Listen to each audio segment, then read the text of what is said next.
So, namaste and a very warm good evening. A hearty welcome to all our viewers to the wellness webinar organized by the Heartfulness Wellness team. So, today's topic is Ayurveda's blueprint to hypertension. For taking forward this webinar, we have our profound Dr. Gowthaman. Dr. Gowthaman, a prominent and distinguished figure in the Ayurveda field, holds the position of medical director at Shree Varma Ayurveda. He is sought after speaker on Tamil Nadu TV channels where he passionately advocates for the importance of wellness and health. His tireless efforts in promoting holistic well-being have made him a respected wellness guruji. Hearty welcome to you, sir. Very warm welcome. Good evening to all. Very warm good evening. So I hope we can now start with the questions because it's a very profound topic because the whole world is looking forward to it because it's a lifestyle disease where it is told to be incurable, where people have to take medicine throughout their life. But this new aspect of wellness, where Ayurveda directs the holistic approach for treating hypertension, we would like to know more about this from Dr. Gautam. So, Hypertension, commonly known as blood pressure or high blood pressure, it's a widespread condition affecting millions globally. As you rightly pointed out, it's believed to be a lifestyle disorder and there is no absolute cure available for this condition. So once a person is diagnosed with hypertension, they have to be living on medicines for lifetime. There are a lot of myths around, before, we debunk some of these common myths and explore how they impact on the successful management of hypertension. The myth is hypertension is only a problem for the elderly. This is a primary myth. We all generally think when you are 25, 28, when you go to a physician, check your hypertension, when the doctor says you have hypertension, generally we don't believe it. We say, I'm just 25, 28. How can I become a hypertension? But the fact is, hypertension can affect, irrespective of ages, to all of us. It can become a common problem at any age. Hypertension can affect all the ages, including young adults and even in children.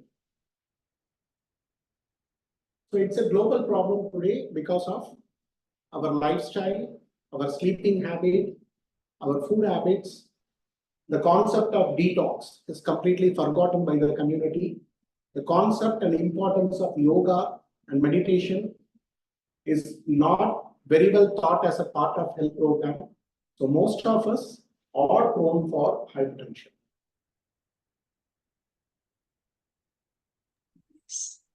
absolutely. So what is the likelihood of family history as far as hypertension is concerned? Before we go to family, I will point out some of the myths. Like the myths needs to be busted first. Yes. The first myth is like hypertension affects only elderly. It's not so. Hypertension can affect any age group. Number two, hypertension symptoms are always noticeable, but not so. Hypertension is always called a silent killer because most of the time we don't see any physical symptoms. Only through the regular medical checkups we will understand whether we are hypertensive or not. We have to visit the physician regularly to understand. Because when we don't check our health often, most of the time we don't find ourselves with symptoms like giddiness, palpitation, insomnia. So generally we think it is not part of, we think like we are not hypertensive, but most of the times we are hypertensive. So the myth is uh, the hypertension symptoms are always noticeable. No, it is not noticeable. Sometimes it's a silent killer. Number three, reducing salt intake alone can control hypertension. It's a very common myth. Generally, people believe that when I visited a doctor, he told me that you are hypertensive, so reduce your salt. But reducing the salt alone will not help us to control or manage our hypertension successfully. While reducing the salt intake is beneficial, but managing hypertension requires a proper treatment plan. A treatment plan includes of lifestyle, food habits, exercises, meditation, and detox. Number four, hypertension is not a serious condition. Generally, people believe I forgot my medicine in the morning, so it is not going to affect me anyway. Or once a while, when I see some kind of discomfort in me, I take hypertension medicine. It is not going to affect me anyway.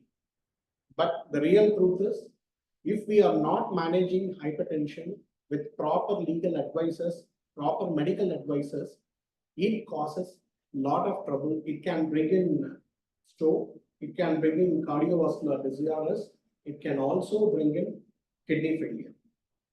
So hypertension, leaving hypertension medicine or improperly taking hypertension medicine or generally believing hypertension is not a serious condition is not good. We have to take care of it like we have to take care of any other health condition. Generally, people say that even though I check my blood pressure, the machine shows I have hypertension, but I feel normal. I have absolutely no difficulties, or I don't feel anything different to say that my pressure is on high. This is a common myth we see with people. But the reality is, many people with hypertension feel fine, but high blood pressure can still cause damage to the heart and blood vessels. Stroke is one of the primary complications we see because of the poor hypertension or blood pressure management. So, but generally, like these are the common 5 myths we see with people. Absolutely. So the myth, yeah, generally people comes, when we check, we tell them they have hypertension, generally people don't believe it. Because the education, knowledge about hypertension and the complications of hypertension is very low among our community. Totally agree with you, doctor, because as you clearly told about the myths, pointed out each and everything like the general public is really facing about hypertension, and you have really touched upon the complication as well. Like, if this is not addressed properly, how it can even lead to stroke. Like, it is usually taken very lightly, even when the doctors are addressing it as a serious issue. So, thank you so much for giving light on the myths of hypertension. So, can you tell us how this likelihood of family history is connected with this hypertension? Hypertension or high blood pressure is a major health concern worldwide, but when we uh, uh, look at it, as a family history, we have to nail down some of the factors related to that. Number one is genetic predisposition. Generally, hypertension runs in the family. A father, a grandfather, and a son, or a mother, or a daughter and a grandmother, when we examine their lifestyle, examine their health assessments when we do, we understand most of the times it runs in the family. World Health Organization says 30 out of 100 families, the hypertension runs in the family. So the primarily we have to see the genetic predisposition. Yes, hypertension runs as a genetic problem. Number two is the shared lifestyle factors. Like why it happens in the family genetically. The lifestyle, how the family maintains, the food habits, the exercise, too much of oily and fatty foods, the sleep habits, everything goes as a culture in the family. So naturally, the lifestyle, the shared lifestyle in the family is one of the primary causes to run hypertension as a family disease. Environmental influences are also causing hypertension to run in the family. Environmental influence like diet and habits, um, importance of health concepts in the families, importance of detox habits in the family, importance of sleep habits in the family, importance of stress busting concepts in the family.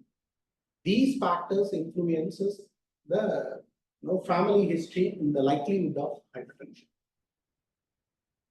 Many families we see as a cultural problem, as a social, as an environmental problem, hypertension runs in the family. Yeah, absolutely true. How you have clearly touched upon this aspects of how this lifestyle is a collective lifestyle, how the whole family leads a collective lifestyle that influences this, hypertension, this triggering factor for hypertension for the coming generation, and how it in the genetic way also how it is reflected. So thank you for pouring light on those aspects as well. So now, what are the primary causative factors of hypertension, and how can they be eliminated? The primary cause, we have 5 causes we can call it for the, as a primary causes for hypertension. Number one, mithya ahara and vihara, a lifestyle and food. Generally, in the lifestyle, in the modern lifestyle, if you look at it, we don't pay much attention to our food, water, breathe, body detox. These 4 factors we generally don't look at it. In the olden days, these 4 used to be the primary essential part of everyday's life. Today we are seeing all these 4 things are completely forgotten. So people live a life like they want. You go to bed very late and you get up very late and you say, I have 8 hours sleep every day. So calculatively, I have a good sleep. But it is not the way the body works. The same way, you have to drink 2 or 3 liters of waters every day. But generally, people take carbonated drinks and juices as water alternative. But water works very differently. The juices and the other drinks works differently. So naturally, this causes the body to go into a dehydrated state, which causes this trouble.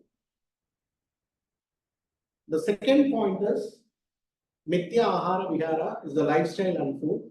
The second point comes with, like mithya ahara vihara. Then comes with agandhajam. So from the external factors or environmental factors.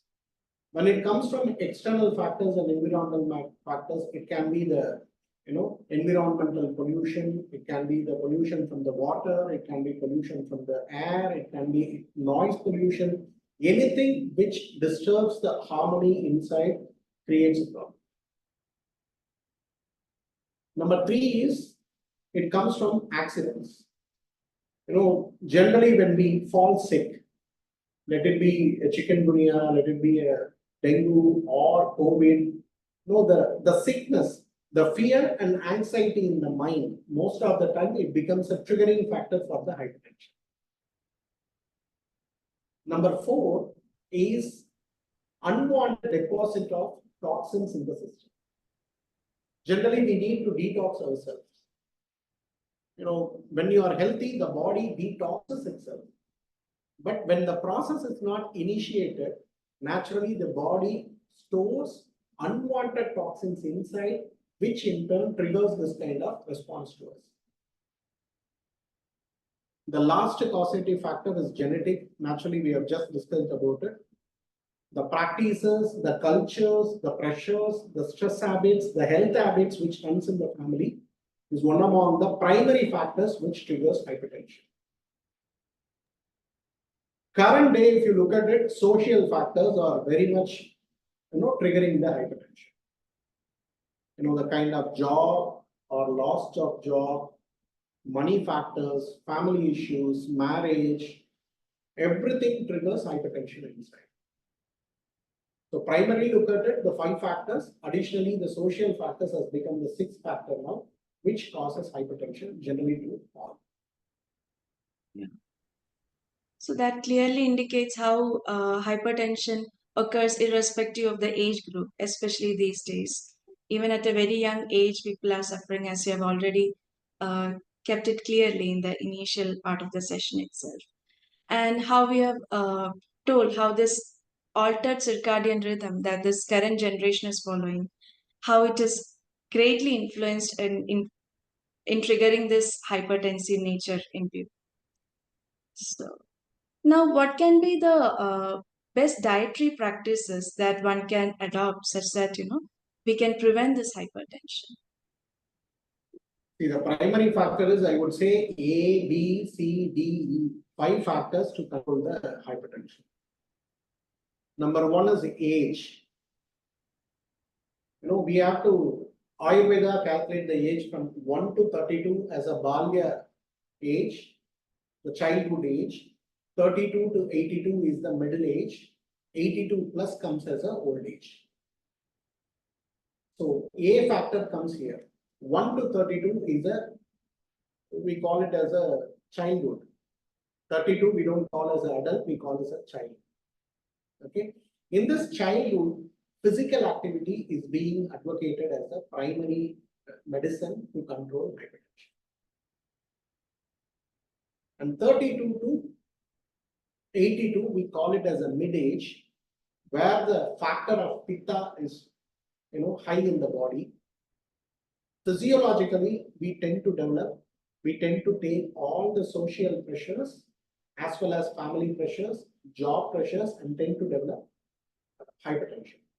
So in this age, exercise with the diet is primarily advised, with the detox is advised as a method to control or cure hypertension. And 82 plus comes in this age, meditation, diet, and Kaya Kalpa Chikitsa, we call it as a rejuvenation or rehabilitation therapy, is being advocated as a primary method to control and manage hypertension. So this is the primary line of treatment. So Ayurveda does not treat everybody as the same. Everyone requires the same medicine. So we understand the age and the condition, stages of the disease or disorder. Accordingly, we evolve the personalized plan for hypertension. It is more like a personalized treatment. So A factor comes with age. The B factor comes with body type. Are you slim, or your weight is normal, or you obese?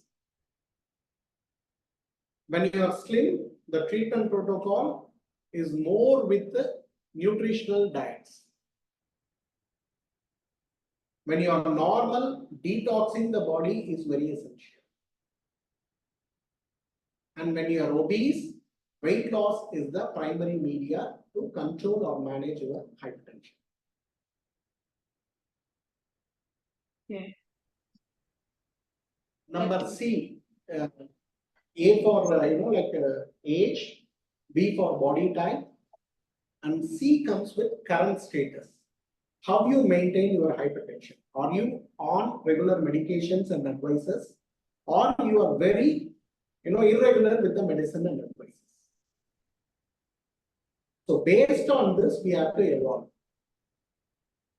because Mostly when you are with the right medicines and right advisors, right lifestyle programs when you follow, your hypertension is very well in control and devoid of any complications.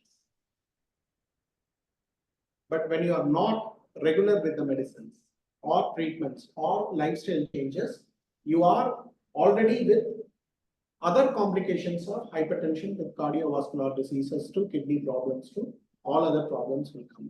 So this is a C. And now comes B. B means duration of the hypertension. How long you have been having hypertension? Is it recently you found out, or you have been having it for 5 years, 10 years, 20 years, or 30 years? Based on this, we need to evolve a diet plan for you or a lifestyle management plan for you. Because a person with early hypertension, a person with a 30-year hypertension, two different level of the problem, two different level of complications they will have. So we need to understand the duration. E comes with enthusiasm. What is this enthusiasm? How far you are ready to spend your time to control this problem. Are you ready to spend 1 hour a day to do enough yoga and meditation and pranayama and follow the diet? I would call, if you want to be out of hypertension medicine, you have to be a OCD. You have to be an obsessive compulsive diet player. Otherwise, it is not going to be out of medicines. You have to be on medicines and with complications. So enthusiasm. So A, B, C, D, E. These 5 factors decides what is the diet you want, what is the diet you need, what kind of yoga you need, what kind of pranayama you need, what kind of meditation you need. Altogether, what is the health plan you need to control your hypertension or any complications around it. Beautifully put, Doctor. Anyone can easily, even a layman can easily understand how you have integrated with that ABCDE steps and how it is clearly connected. As I was listening to you, I was feeling like it's not only with hypertension, but all the metabolic disorders and even all the lifestyle disorders can be corrected, and a life can be kept into a balance if one can follow this, whatever you have mentioned as per the age and all these lifestyle modifications that you have mentioned connected with Ayurveda as well. So that was very helpful, and I hope our audience would also be able to connect it very nicely, even irrespective of their age and whatever they're doing in their. So how, as you're mentioning about this different techniques, this yoga, meditation, and this Ayurvedic medications that needs to be taken for regulating the hypertension, how can we integrate with the conventional medicine such that we'll be able to manage hypertension? What is your view about this, Hypertension is not just a physical problem, it's a psychosomatic disorder. So when somebody diagnosed with hypertension, 4 factors need to be analyzed very thoroughly. Number 1, the prakriti of the person, the physical nature of the person needs to be analyzed first. Why I am saying this? The person with Vada prakriti always will have a anxious and a hyperrated activities. The person predominantly with Pitta prakriti will always have blood pressure, high blood pressure as part of their physiology. The person with Kapha prakriti never get hypertension at all, but due to factors like lifestyle, food, and all changes, they may develop hypertension as a disease. So first in Ayurveda, when we want to integrate it, when we want to manage it successfully, first we analyze whether it's an induced problem or it's a hyperrated physiology of the body.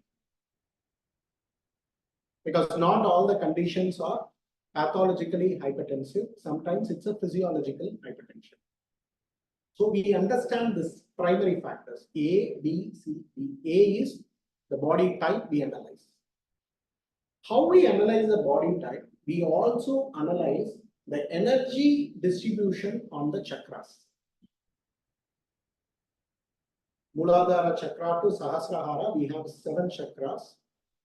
When each dosha predominantly imbalanced in any of the chakras, we creates lot of physical, mental, and psychosomatic problems. Hypertension is one among them. For example, Vada get vitiated in your Muladhara chakra. The primary thing it brings in is instability in your activities, high level of anxious activities, and like that leads to a lot of palpitation in the system.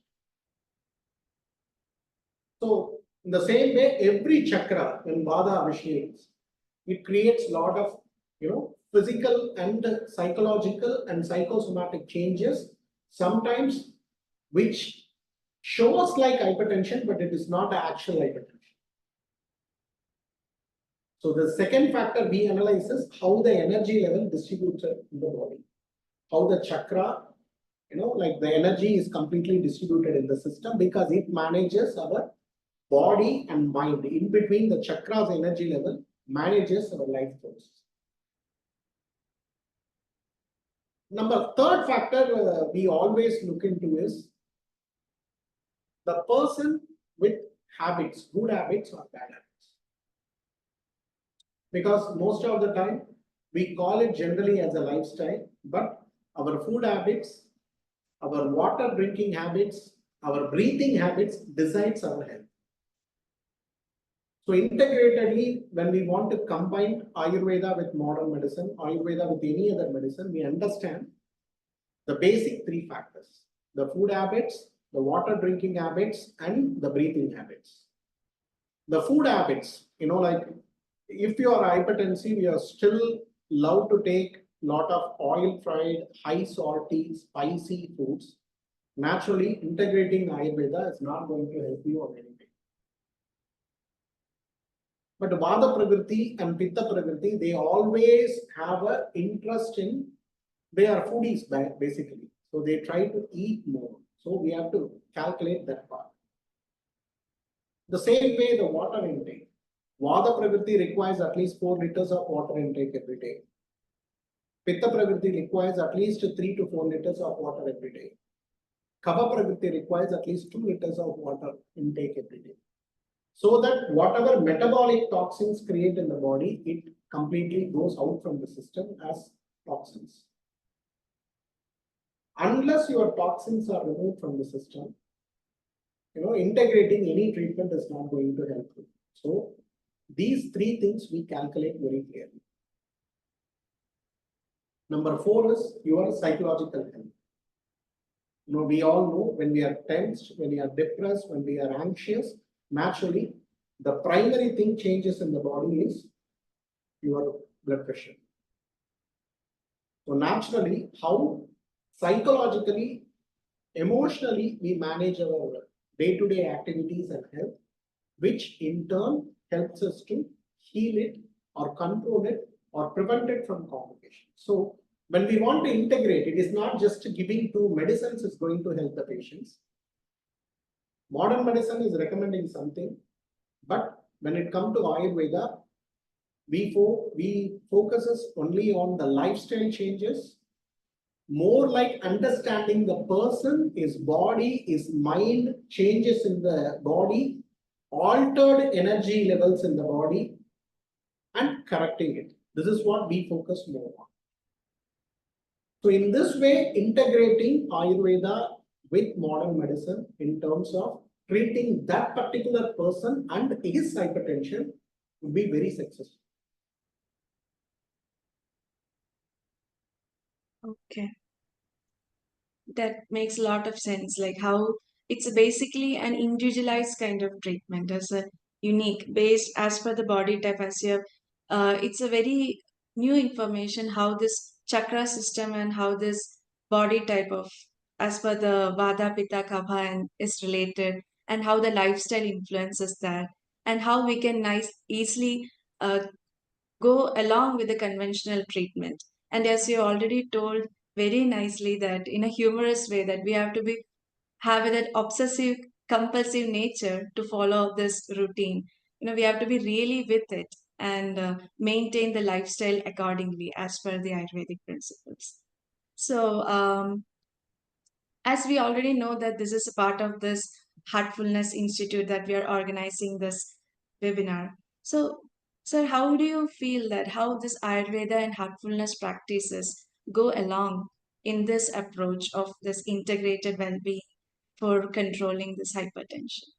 What are your views on that? We would, Ayurveda primarily says, Dharma, Artha, Kama, Mokshanam, Sharirameva Kalu Sadhanam, Ataha, Sarvam Parityajya, Shariram. Whatever you want to do it in life, whatever you want to achieve in life, however happy you want to be, everything depends on healthy and happy state of your mind. Without this, without that particular state of mind, anything you have, everything you have is incomplete. In this context, Ayurveda primarily say, leave everything out in your life, just take care of your body, and you will be the happiest person in the world. So that is what the motto of the wellness by Heartfulness. We know meditation is going to give us a lot of confidence in life, lot of positivity in us as a person, as a family, as a society. But to get it, to enjoy it, to manage it, you need a perfect health as the basis.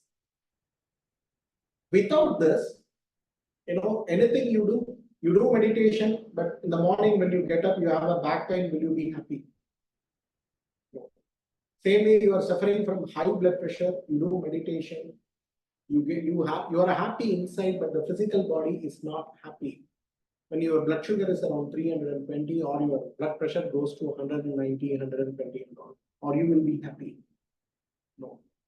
So in wellness, we teach, we educate, we try to implement simple processes in life which can make your body into the optimal state of health. We are not saying we are going to cure everything. No. We say we bring in the optimal state of health by educating you, like you belong to which Prakriti type, what are all the physical attributes are, physical, what are all not physical. Sometimes it is, like a disease or a disorder. Is it a physiological problem or it's a pathological condition? We explain you, we educate you in detail. Based on that, we evolve a treatment plan for each and every individual. So Ayurveda specialty is treating you, not treating the community, treating you with the specific plan. When meditation is added to it, it creates miracles. So in case of hypertension, we know the hypertension market per year, the companies which produce hypertensive medicines, the total volume is about $6.5 billion. Most of the time we don't know whether we need it or we don't need it, but we take the pills.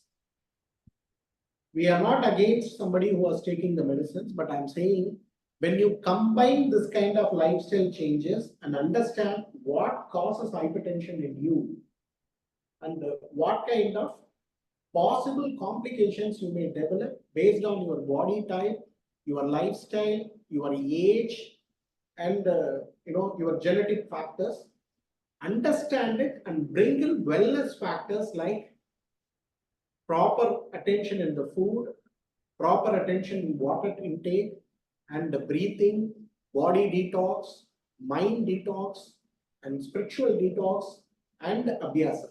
7 pillars of life, we call it. When you combine all the 7 as a wellness aspect of your health, with that you have your conventional hypertension treatments. I am sure that in a longer run, your physician is going to say you are perfectly all right with it. Please talk about it. Thank you. Thank you so much, Dr. Gautam.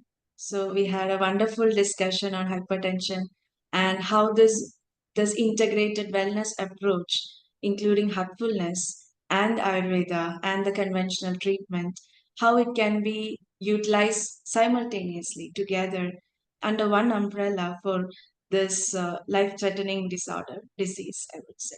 So thank you so much for your valuable time. So we had Dr. Gautamam, Director of Shree Varma Ayurveda. So, on behalf of the Heartfulness Wellness team, I heartful thanks to you and to all our audience for being a part of this webinar.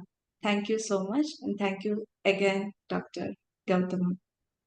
Thank you for the opportunity. Looking forward to meet you again.